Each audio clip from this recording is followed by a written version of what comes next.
Welcome back to my channel. Today I want to talk about the relationship between creativity and productivity, because this week I've been uploading videos on how to be a creative, productive artist and stirring dialogues on Instagram talking about this topic precisely. And one artist, a Spanish artist, answered and gave a comment that kind of rang a bell and made me think. He said, well, productivity kills creativity, because if you spend all your time making artworks without investigating, without thinking, without coming out with original ideas, you cannot be creative, and it ruins your art career, and it's not real art. I don't know, like this, of course, this conversation can go really conceptual and escalate.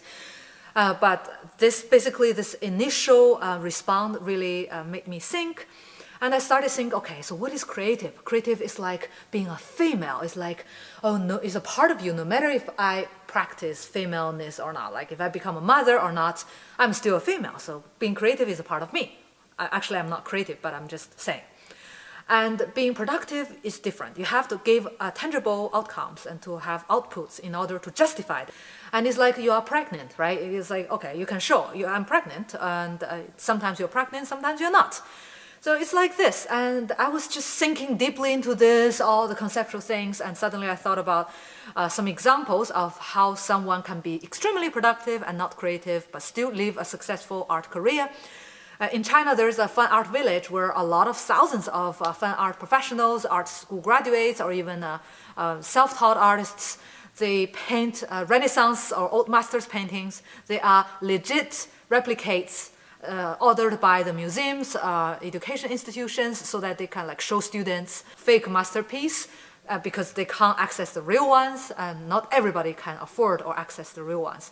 So there's a market demand, and I have to say they make honest living. They use their skills, they paint, and they are creating artworks that has value.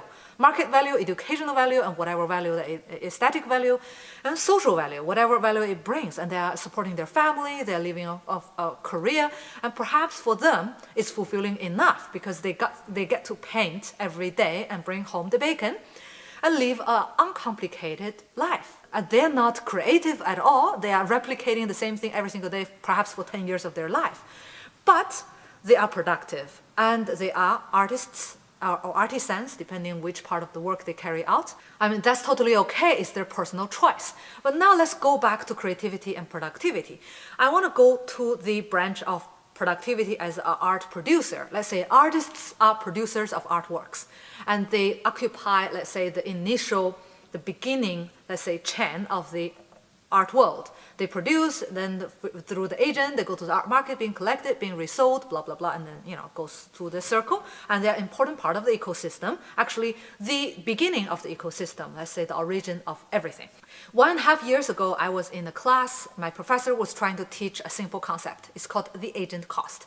The agent is a business person that goes to the farmer, says, give me the product, the whatever, could be wheat, and then goes to the city of Rome, sell it there, and get the money so that everybody's happy. The city has food, and the dealer has money, and the product producer has also money that without even clicking the button, someone comes and collects everything, no risk, no sweat, everything is done.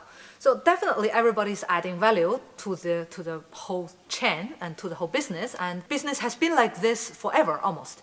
In the art world, it's like this too. You have the dealer, you have the artist, you have the collectors. So then the professor was trying to talk about creativity and innovation in this business of selling wheat.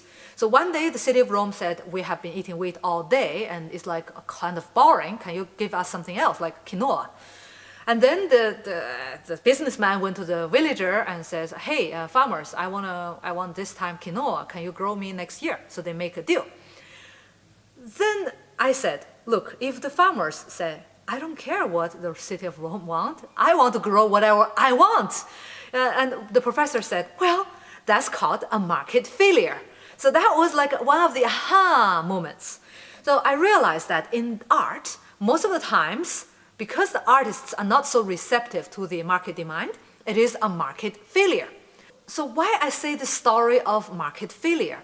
Because a market producer needs to be aware and need to follow, let's say, not exactly every single market trend, but needs to listen to the market demand. If you don't listen to market demand, then you're not really in this game. You're kind of excelled from this game. You're the outsider. And the people who can answer to this game, like Damien Hirst, will be economically compensated and will, let's say, step up to be the top of the chain.